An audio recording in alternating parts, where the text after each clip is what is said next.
Hey there. Thanks for tuning in. You ready for another episode of my Bigfoot sighting? Alright then, let's do this. Seen a bunch of rundown no-horse towns where the church is the backbone, love's in the plow, and the five-string melodies grooving, with the farmland rows where the roots run deep, beyond the noise of the busy streets, where the songs of the South are soothing. When I hear the front porch picking down, home rhythm ringing out, I don't run from banjo music. Yeah.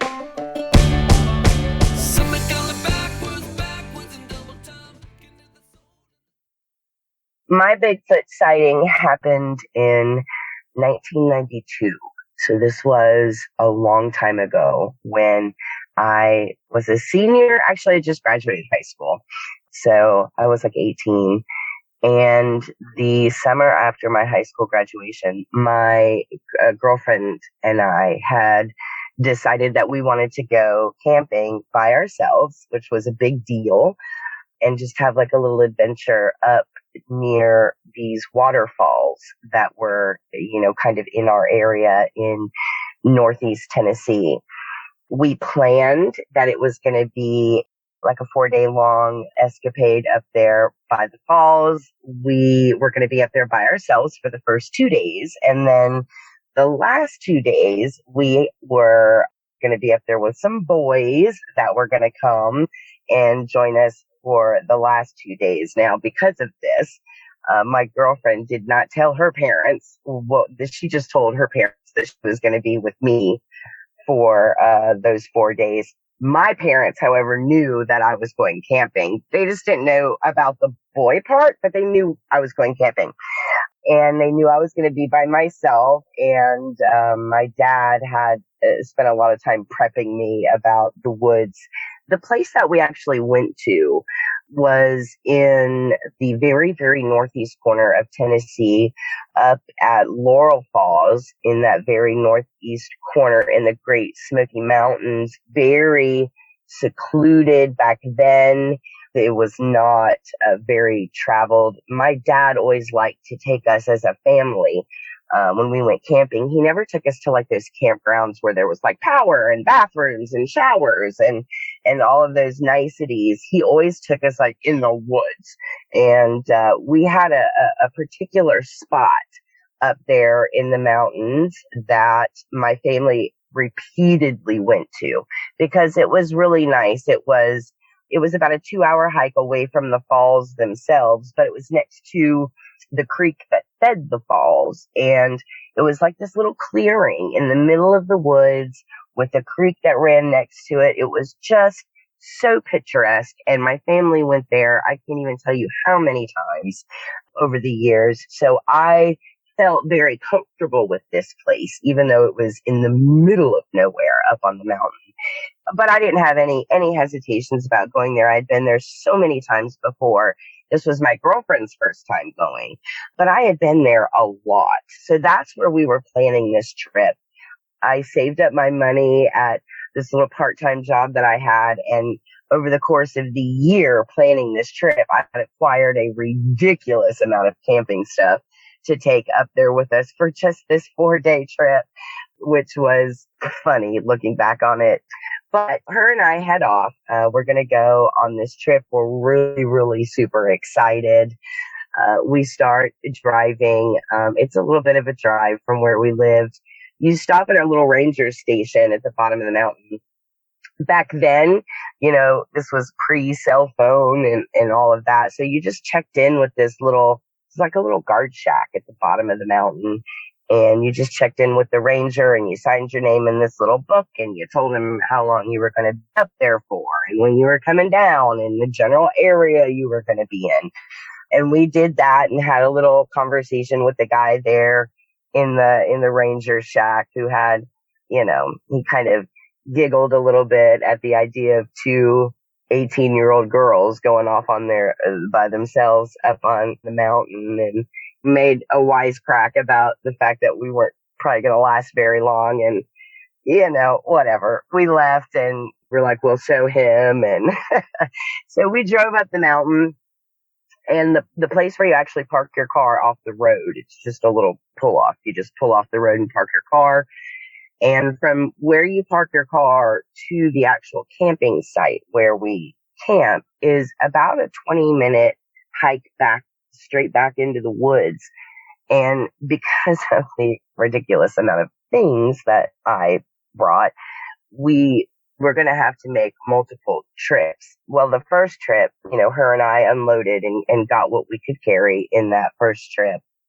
And we were walking to that camping area, and we got to that camping area, and it was like as soon as we got out into the clearing there, and we were making our way over to the spot where we were going to put our stuff down. And in hindsight, this was kind of the first inkling that I had that something was up there on the mountain. Although at that time, this seemed like nothing important at all.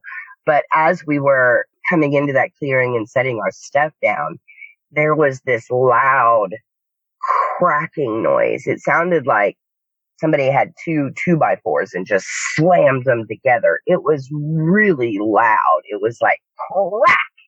And it was enough that we stood there for a second. Both of our heads popped up, and she was like, "What was that?" And I was like, "I don't know." I even yelled a couple of times and was like, "Hello, hello," and didn't hear anything. And we didn't think anything else about it. I stayed there and was piddling around with putting some of this stuff up. She went ahead and headed back to the car to get another load. Then she came back into the clearing, and I headed back as she was dropping off stuff. And as we're making trips, we got into this rotation where we were passing each other on the trail where I was coming and she was going. And on like the last trip, I was going to the campsite and she was on her way to the car.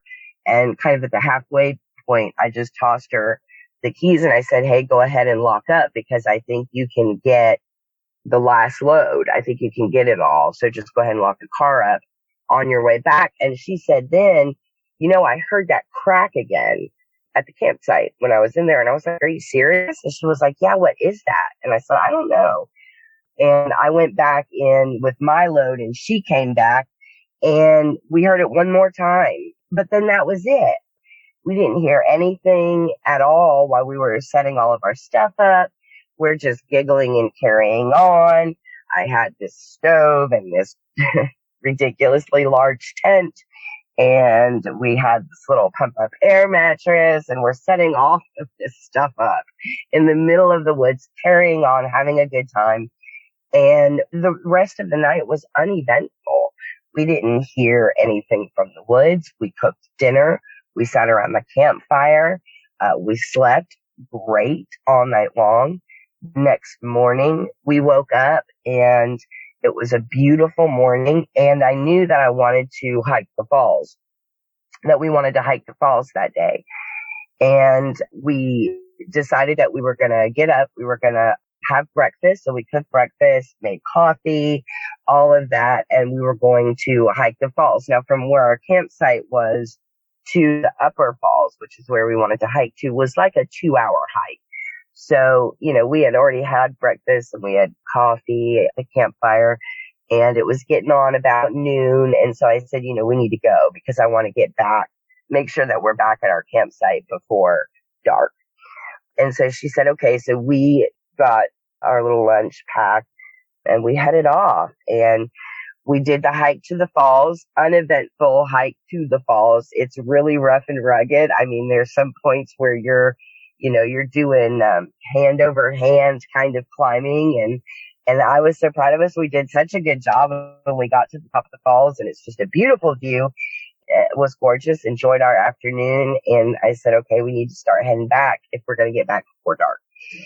So on our way back from the falls was when we had this experience. And, we had been just these two loud teenage girls in the woods. And I think she had this situation happen when we were on our way back from the falls. We were hiking down the trail. We had made it through the rough parts, and we were on the actual trail itself, and we were hiking back to our campsite. And she lost her watch fell off, and we found out that it was because a little pin had fallen out of her watch. And so here we are on this trail, which isn't like really a trail. It's just, a path through the woods, and it's got all this leaf litter on it. And we're like idiots looking for this stupid pin out of her watch. And it was really the only moment that I can remember that we were like quiet, that we got quiet because we were focused. We ended, obviously within short notice, we realized we weren't going to be able to find it. She ended up just taking her earring out and using the back of her earring as a substitute, and just kind of stuck it in there so she could keep her watch on. But we're standing in the middle of the trail, in the middle of the forest, doing this, looking and focused on her watch.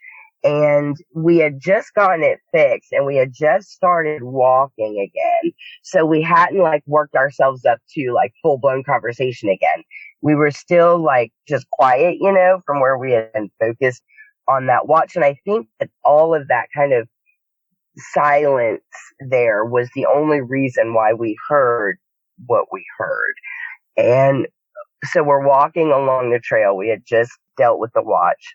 We had taken a couple of steps, and we heard from the woods what sounded like at the time.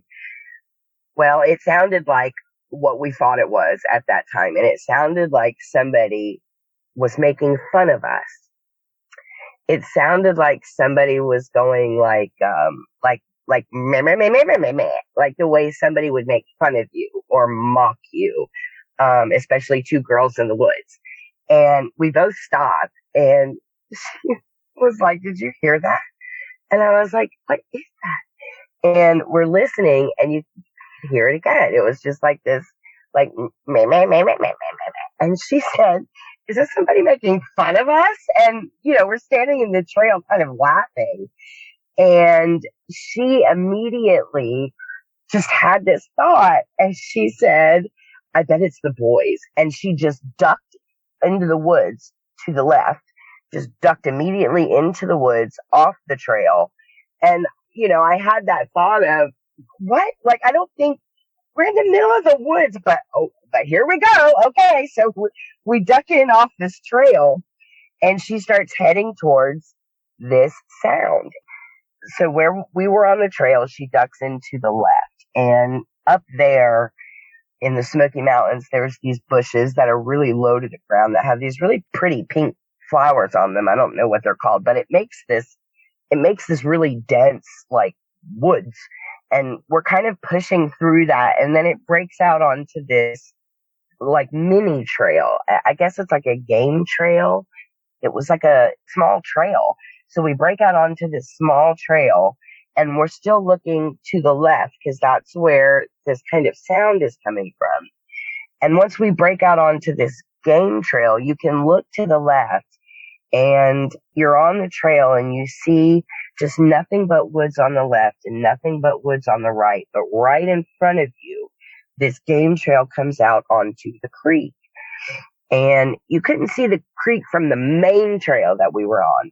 But after we had ducked into the bushes and came out onto this little game trail, you could see the creek. You couldn't see what was to the left or to the right. You could just see the part of the creek that was in front of you because the woods were so dense. And right as we came out onto this game trail, she's heading down. I'm like right behind her, and I'm grabbed onto the back of her, and we're heading down this deer trail heading to the creek. And she whispers back, "I think they're on the creek." And right as we're heading down, we hear another sound. I heard another sound. And this one was very different. It was very low, and it was very deep, and it wasn't like the other sounds that we heard. It was more of it was a weird, it reminded me of like if you run a record player kind of backwards. It was this weird low, like sound. It was so weird. And we were walking at the same time that I heard this, and I grabbed onto the back of her like I don't know what you think that is, but I don't think that that is what we think it is, kind of a thing. But I didn't have a chance to get that out of my mouth before we were out of the trail and out onto the creek. And we turned to our left, and there's this thing standing in the middle of the creek. And before I talk about him, as soon as we came out off of that little trail and came out onto the creek, one of the first things that I was aware of was a lot of movement. There was like there had been a lot of things on the creek, but they all just like ran away, or they all just scattered. The trees were moving. The bank, where the bank went down into the creek, there were like pebbles rolling down the bank. The water was still moving in the creek. So there was all of this movement happening around him. So we immediately became aware that there were things that were there that were no longer there, because you didn't see anything. It was just all of this like leftover movement from where things had been. And then he was in the middle of it, and he was standing there in this really odd stance. He was in this half, like he wasn't crouched down all the way, but he wasn't stood up all the way. He was in this halfway up and halfway down crouch with his hands down at his side and one foot in front of the other. And he was just looking dead at us very intensely, and he was frozen. And when I say frozen, I mean like abnormally frozen. Like he wasn't moving a muscle. And he was so frozen, we froze immediately where we were standing. We froze. And I had enough time to register the thought of, like I almost said to her, is that real? Is he real? Because it almost looked like he wasn't real, because it wasn't moving. But it was like, as soon as I had the chance to register, is he real? It like hits you that you smell like this kind of a wet dog kind of a smell, and the wind's blowing, and you pick up on things like the fact that the hair on him is like blowing. And at this point too, time, like I have no concept of time at this point either. So we're standing there frozen, looking at him, he's looking at us, and from the right side of the creek where we were frozen, you hear this sound like it sounded like somebody took rocks and were slamming them together. It was like a clack, clack, clack, clack sound. And so we immediately look to our right, and then we hear this commotion happening back in the creek where he was standing. So we look back to where he was standing, and because we looked away, I don't know what happened. I don't know what he was doing when we looked back at him, but my mind registered it like he was falling. And I know everything about these things just says that they're very aware of their environment. So like a stumble or a fall just doesn't make sense to me. But he was in this, like, he was almost, it almost looked like he was falling backwards in this, in this weird backwards, I don't know, like the Matrix, I guess, where they kind of fall, where they're backwards, like he's falling backwards. and I thought this thing was falling. And so I reactively like flinched. And when I flinched, my foot, it was the first kind of sound that I think that we made. My foot went in front of me a little bit on the gravel. And it was like the minute that my foot went forward, he popped up. He like popped up in this weird, oh God, this weird motion. He just popped up and he righted himself. And, and it was so weird. The movement of him was so weird. But when he popped up like that, I had the thought of, oh my God, I moved and he's coming. Like I had enough time to register that thought when he popped up like that. But then from the right again, where we heard the clack, clack, clack come from, we heard this very low, I always try and use words that are more descriptive other than like evil, but it was this very low, guttural growl, unlike anything I have ever heard in my life. It like shakes your bones kind of growl.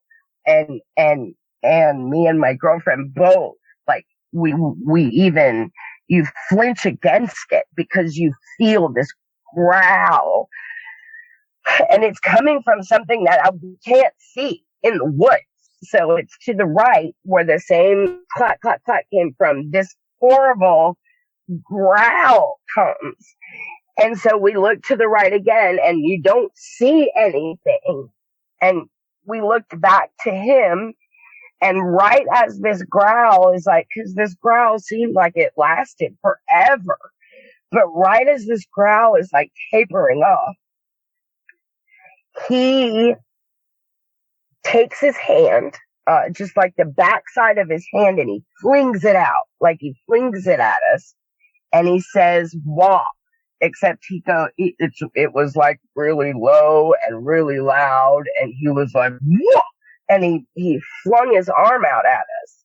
And, you know, we're still like flinched up and we're still frozen. Like we still through this whole thing. I don't have any idea why we stayed frozen. You couldn't move through this whole thing of trying to register what is happening right now. So he threw his arm out at us and he said, and we stood there and he started walking backwards. So he started walking in this weird diagonal backwards walk, like crossing his feet and walking up the bank and walking backwards up into the woods. And he wadded us again when he got up to the top of the bank. He did that again with his arm, like, you know, and then he walked backwards, like into the woods. And the minute he hit the wood line, the whole right side of the woods just erupted in this snapping and breaking of the woods. And it sounded like a herd of elephants in the woods. You feel these thuds on the ground. You can feel them in your feet, and you hear all of these limbs snapping and breaking. And the whole time, we're still standing in the middle of the creek, flinched up, like, you know, with our, flinched up with our shoulders up and our fists clenched. Both of us are just like in this frozen stance. And I remember listening and listening and listening and listening until I couldn't hear that sound of the woods and the snapping and the thudding and the noise until it got so far away that I could barely hear it anymore. And I remember the first thing that like snapped me out of it, that kind of snapped me out of like being so scared and tensed up was her. She let out this sigh that was like a shudder sigh. And that was the first time that I like came back to like the here and now. And she was like, what was that? We both immediately just broke out into that. But was that? What was that? Oh my God. And we, there was a lot of foul language thrown about, and, we were pretty,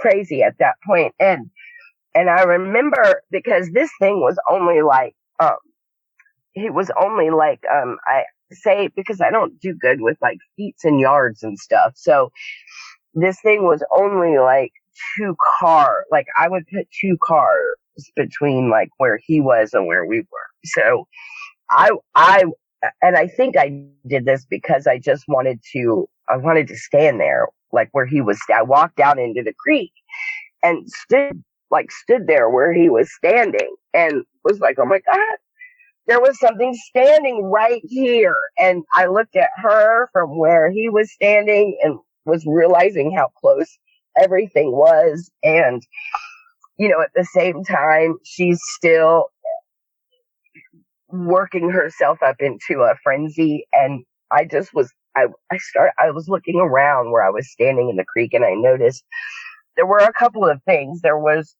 crawdads there, that were like lined up. There was like a lot of them. There was probably 15 of them lined up there on this big flat rock that was like a cantilever out over the creek. And they were all lined up, and they were all smashed, like something had just smashed the tops of the crawdads. And they were just lined up there. There was there's a few other things around where this thing was standing. And I remember saying, I think it was eating. And she was like, was it eating? And so she came over, and, we're kind of looking at where it was standing, and she's immediately like, we gotta go.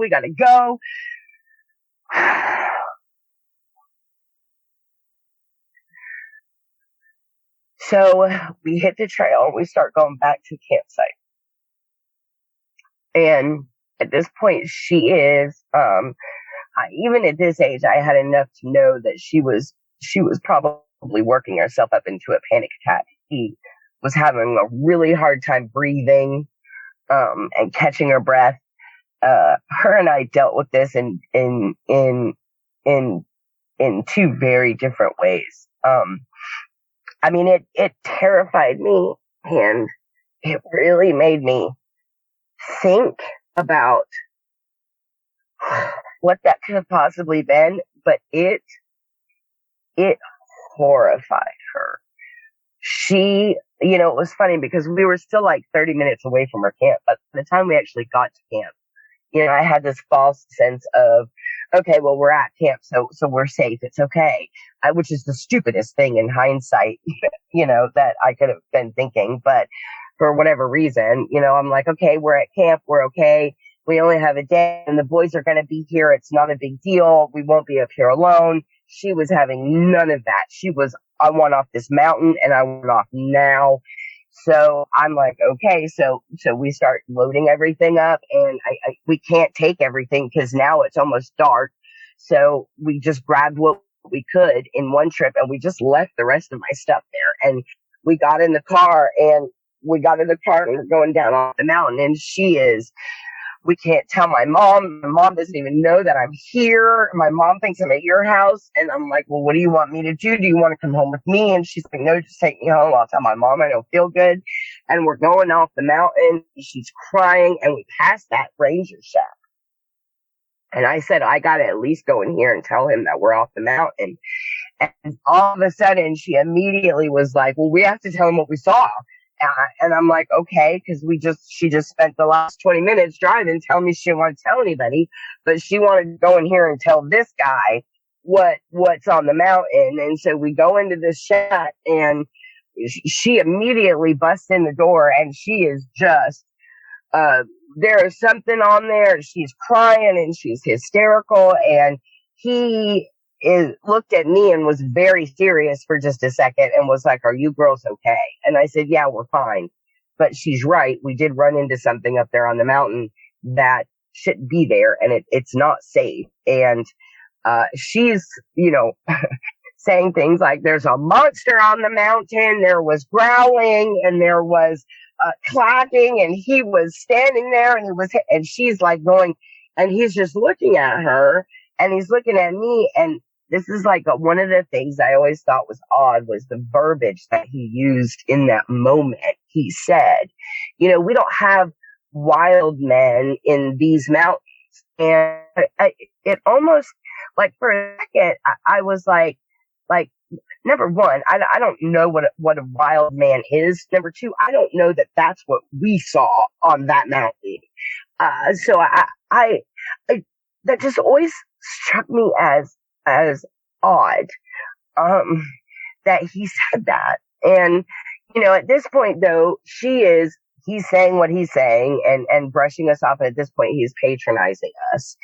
"You girls probably saw a bear. It's okay as long as you're safe. Do you want me to call somebody?" I am like, "Oh my God, our parents." "No, don't call anybody. We're good." I'm backing her out. We get back in the car. I take her to her house. I drop her off. And so the way that, so again, the impact of this, a couple of things to know. So like a couple of days later, the boys called me and said, "Hey, you weren't on the mountain." And I said, yeah, we had some issues. And he said, "Well, I've got some of your stuff, but it looked like," and he just said, "It looked like a bear or something ran through your camp because your camp was destroyed," like. And I was like, "Just bring me what you." He ended up bringing me what was left of like my tent, even like this metal folding table and chairs thing that I had was just bent, which seemed humanly impossible. But, you can't, I wasn't there. Nobody saw it. So you can't really, that just is what it is. Something went through my camp and tore up my crap. But the guys did load up what was left and at least bring it to me. She told her parents that, and I didn't find this out until later because, life goes on. I tried to call her a couple of times and she wouldn't take my calls. But, we both started college, and she started college and she dropped out of college. And she ended up getting a substance abuse problem. And she overdosed a couple of years after she dropped out of college. And, I had gone on. I had 3 kids, and I got this great professional career, and my life was all about my career and raising my kids. And this just became something that happened. And, for a while I had nightmares about it, but, after that, you just kind of box it up and, I just never talked about it. And I retired and moved up north, and life slowed down a lot. The kids are all grown and gone, and I own a little business up here, and life is just a lot slower. And I ran into, of all places, her brother at the airport. And her brother and I are standing in the airport, and I said hello, and of course conversation naturally drifted to my friend. And he said, "She never got over what happened to you guys on the mountain." And for a half a second, I thought that she told her family what happened, even though I had never told anybody what happened to us. And then he said, "What did those boys do to you on the mountain?" And it took me back. Like, what? And through a series of very awkward questions, standing in the middle of the airport, I found out that she had said to her mom her mom knew obviously that something had happened to her and she was visibly shaken. And she had told her mom, my friend and I were up on the mountain and we were doing what we shouldn't have been doing. And we were going to be up there with these boys and, we just had no business up there, Mom, and something really bad happened. And that's all she said to her parents. And so this assumption was made in her family that something bad had happened on the mountain with these boys. And I just said before I thought about what I was saying, I said to her brother in the airport, I said, boy, we were off that mountain before the boys even made it up there that weekend. And of course, the next words out of his mouth were, well, then what happened? And you find yourself standing in the middle of the airport talking about a friend that's passed to a family member.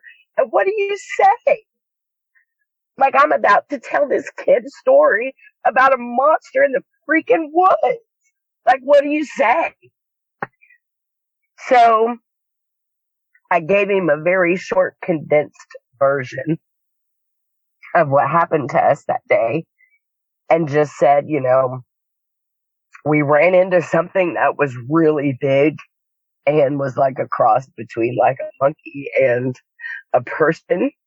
And I have a hard time talking about it to this day. And it was terrifying. And I just left it at that. And he didn't ask me any more questions because he could see that clearly I was uncomfortable. And he said, well, I don't know what to do with that. And I don't know what to tell my parents. And, I felt so bad. Because so running at him in the airport a couple of years ago is what brought all of this like back in my, my late middle age now. All of this just comes back with a vengeance. And it sends me down this rabbit trail of looking online to see if anybody has ever, run into a monster in the freaking woods, man. So I started looking online, and what we saw that day was a little different, I think, than what I've read a lot about. He was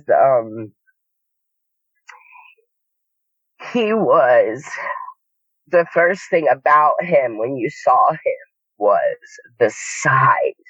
It's the sheer size of the thing that you just have a hard time registering. I, at the time, was like 5'11". And so when he was in that crouch, halfway up, halfway down stance, he was at like eye level. And when he righted himself and like popped up from that weird thing he was doing where I thought he was falling, when he popped up, that was the first time I saw him at like his full height. And it was shocking. I was, clearly looking up at this point. So if I had to guess, he was 7.5, 8 feet tall. The width of his shoulders, it looks unreal. It doesn't look like it would be real. It's so wide.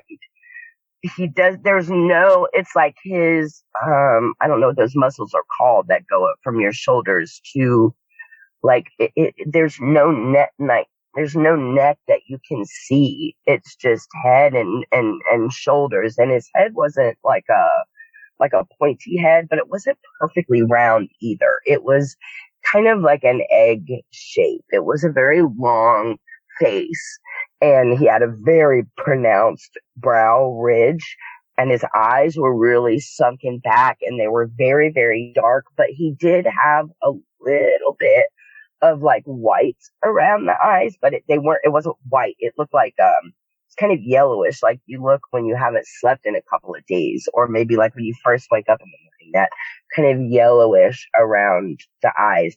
There wasn't much, but it was there. But his eyes were really, really dark. His nose was flattened, but it wasn't like Like it looked like a normal person's nose. It was just flat. His jaw was shockingly big. His mouth was shockingly big. And he didn't have big lips. It was just like a line where his mouth was. And it looked like it went like, from ear to, it was just so big. And he never had his mouth closed. Like even when we came around the corner, he was standing there looking at us so intently. It reminded me of somebody like wound up like a rubber band, just ready to snap. That position that he was in, it was like he wanted to be able to either come at us or be able to walk away, but he wanted to be able to do both. That was the position that he was standing in. And it just looked like he was wound just tight, like a rubber band. I immediately had that impression when we were standing in there in that clearing that I had the impression that he was in control of what was going on around us. And, we're either going to make it out of here or we're not in the next 5 seconds. That was kind of that tense air that was hanging in that clearing. And I wish I knew what was going on. I wish I knew what the things were in the woods. I wish I knew what we interrupted. I wish I just knew what was going on. It was such a awful position to be in the middle of all of this and not know what's happening. But back to him, his face it was very long. He had very high cheekbones, like a Native American's. His cheekbones were really high. His cheeks kind of went in a little bit. He did have hair that came up on his cheeks and like around the bottom of his jaw and around his, like the bottom of his jaw and up a little bit to the corner of his lips. And I didn't notice any ears at all. So I'm sure they were there. I just didn't see them. His hair was a lot bushier, like around the top and around the neck and the shoulder. And then it got really thin on his chest. He didn't like, I hear a lot of stories about they're all like shredded and ripped and they're all jacked up and their waist kind of slims down. And he wasn't like that. He was just a big everywhere. It was just big. He was a big chest, big stomach. His groin area is where the hair would start to like bush out again, and it got a little thicker like on his legs, but his stomach and his chest area, it was thinner hair. His hair was a really dark, like brown, kind of reddish color. He was wet from like the bottom of him and the bottom of his arms were wet from where he had, I guess, been in the creek, so that his hair was like clinging to him a little bit. He was definitely a male. That was clear. His hands were the back of his hands were like the same color of skin. His fingernails, you could see his fingernails were yellow and they were like cracked or something. They had like these black splits that went up his fingernails and they were just yellow and yucky, but he had fingernails. His teeth were not like monster teeth. They were like teeth like our teeth because, like even when we came around and just looked at him, he never had his mouth closed. His mouth always hung open a little bit, like it was just hung open like about an inch. So you could see his teeth. But like when he made that wah at us, you could see how big his mouth was. And it was so big. And pink all in there was all pink, when he walked like that, but you could see his teeth clearly. His teeth were just like normal people teeth. When he was walking away, his feet made him, I think it's his feet that made him look so different when he was walking backwards. His feet were huge like everything else on him, but his feet, they weren't different than ours. It's almost like his feet were like grabbing the ground as he walked. It's the weirdest thing. And, he walked backwards, and this area is it's a creek bed, and then it's woods. So there's like roots and rocks, but he never took his eyes off of us. Never. And he was walking backwards and like crossing his feet and walking at a backwards diagonal angle into the woods. And he never took his eyes off of us. He never once looked down. He never once like looked like where he was going. And the way his feet moved, it was so weird. And he constantly was like hunched over. I don't think he ever like stood straight. He was always, even when he popped up and was like popped up from that position, he wasn't like fully erect. I don't know that they could stand fully erect. It's almost like those shoulders, because they're so massive, they're like rolled forward a little bit. And it's like, that's as straight as he was standing, could stand, I guess. But he never took his eyes off us. He never looked at the ground and walked backwards all the way out. So, yeah, that's my sighting. And, I talk about this because my friend, it bothered her. And I think it's because there was no point of reference for us. This was so reality shattering because there was no point of reference. Nobody ever told us that something like that could be in the woods. You don't hear about something like this from people back then.